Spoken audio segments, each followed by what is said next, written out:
Breanna Stewart is a generational talent in the WNBA. Any team that has her has a chance to win a championship. Her team, the Storm, went down to the Las Vegas Aces in an epic 4-game series. The end of the game marked the end of Sue Bird's WNBA career. Now the question is, what's next for Breanna Stewart?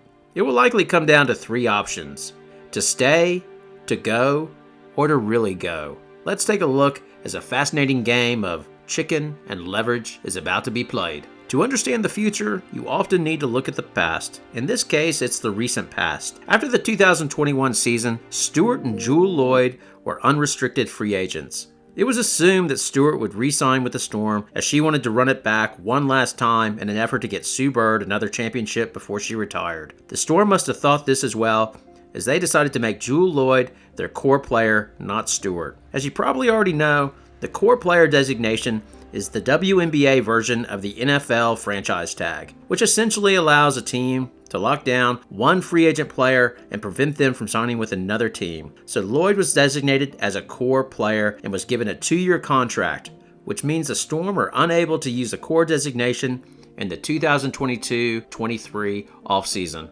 However, in a surprise move to many and causing alarm to Storm fans was that Stewart decided to investigate her free agent options during the 2021 offseason. She was wined and dined by the Liberty as she met with Liberty coach Sandy Brondello and team owner Joe Tsai and his wife Clara Wu. Stewart enjoyed being recruited, saying, "It's great when people take you out to dinner." She went on to say, "It was a great experience to go through the free agency process. It was something that I think I needed to do as far as being a true free agent." As you know, Stewart ultimately wound up signing with the Storm for one more season. Now, was Stewart's 2021 free agent experience just a case of her flirting and taking advantage of a chance to get a good meal off Joe Tsai? Or was she doing reconnaissance as she plans to move to the Liberty in the 2022-23 offseason? Now, if you're a Storm fan, here are the things that you're pinning your hopes on and getting Stewart to return to the Storm. First, home is where the heart is. Stewart was drafted by the Storm, and it's the only WNBA team she's ever played with. She is settled in Seattle with her wife and 1-year-old daughter. Now, in terms of basketball, sure, it's a worry that Sue Bird and Breanna January have retired, and the Storm could not get it done with the Big Three in 2022. As well, they'll have 7 free agents on their roster. However, the Storm will need to sell Stewart on the vision of what could be, and how they're primed to rebuild fast, just like they did for Bird when Lauren Jackson was forced into early retirement due to her injuries. They can point to how they have the pieces and just need some tweaking. Pieces being Jewell Loyd, who's locked down to 2023, and Izzy Magdabor, who's only in her 3rd WNBA season, so Seattle controls her rights. As well, the Storm are projected to have just over $1 million in cap space, which will also assist them in rebuilding the roster fast. They lost Bird to retirement. Where could they get a point guard from? Courtney Vandersloot, come on back home. She will be an unrestricted free agent this offseason, and it's really unclear if Chicago will run it back. As well, Vandersloot showed some interest in Seattle during the last offseason, which makes sense as she was born and raised in Washington State and played college hoops at Gonzaga. So the Storm's real sell to Stewart is, come on back, we'll rebuild quick like we did with Sue, and we'll have Loyd, Magnabor, and Vandersloot. In addition, the cherry on top is that we can offer you the Supermax contract, which no other team can offer. Now, the Liberty would be saying the more appropriate question for Stewart is, why would you return to the Storm? The Storm came up short with the Big Three as Stewart learned up close in the playoffs. Your team will need to be loaded to beat the Aces as they'll return Plum, Gray, Wilson, and Young. This probably hit home for Stewart when she went for 42 points in Game 4 and the Storm still lost and were eliminated from the playoffs. New York has a lot to offer. Firstly, they have cap space, as they are currently projected to have just under $400,000 in cap space, which would allow them to sign Stewart to a max contract.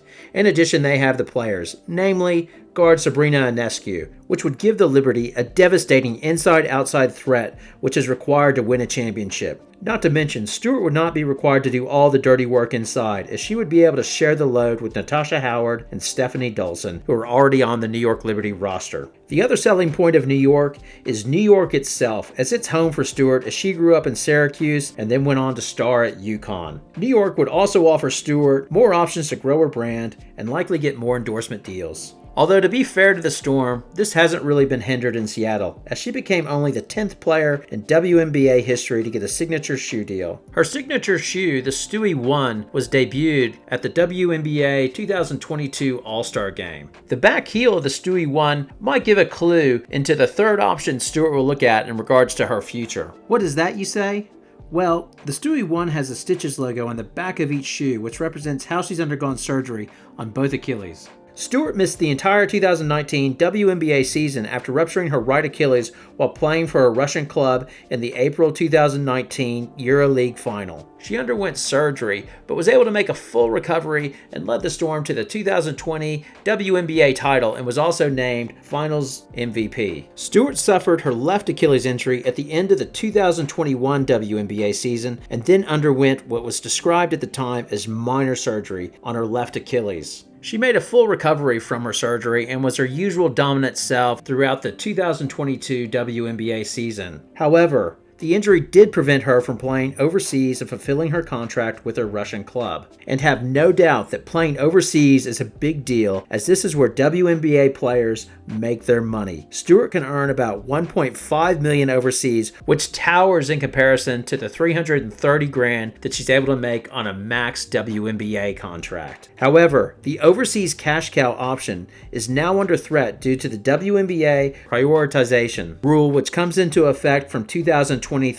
This rule mandates that players with 2 years of experience must report to their WNBA teams by opening night. Any player not back from overseas play by that date will be ineligible to play in the entire 2023 WNBA season. Stewart will play this offseason in the Women's Basketball Super League in Turkey, which has yet to announce a schedule, but last season's final wrapped up on the 15th of May, which is 9 days after the start of the WNBA regular season. Stewart and other senior players are not impressed with the prioritization rule.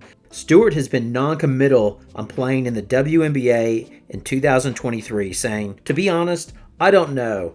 That's really it. I just don't know." Stewart reiterated her uncertainty at the start of training camp in 2022, saying, "For me, the biggest thing with the one-year deal was in regards to prioritization." She went on to say, "It's something that, if I'm quite honest, I'm not the happiest about in our CBA because it's really limiting what professional women's basketball players can do in their offseason and their ability to make money overseas. With the one-year deal, I have a little bit more flexibility in technically what I can do in 2023 as we try to figure out this prioritization." If you think Stewart's just making a hollow threat, then consider that in 2015, Diana Taurasi skipped the WNBA season as her Russian team paid her to miss the WNBA season and rest. Could you imagine the pressure Stewart could put on the WNBA if she laid out her desire to join the New York Liberty but was unable to play due to prioritization rule? It'll be interesting to see how this plays out. The first step will be for the Turkish League to announce their schedule. Then the speculation will really start to begin. What do you think will happen with Stewart? Do you see her re-signing with the Storm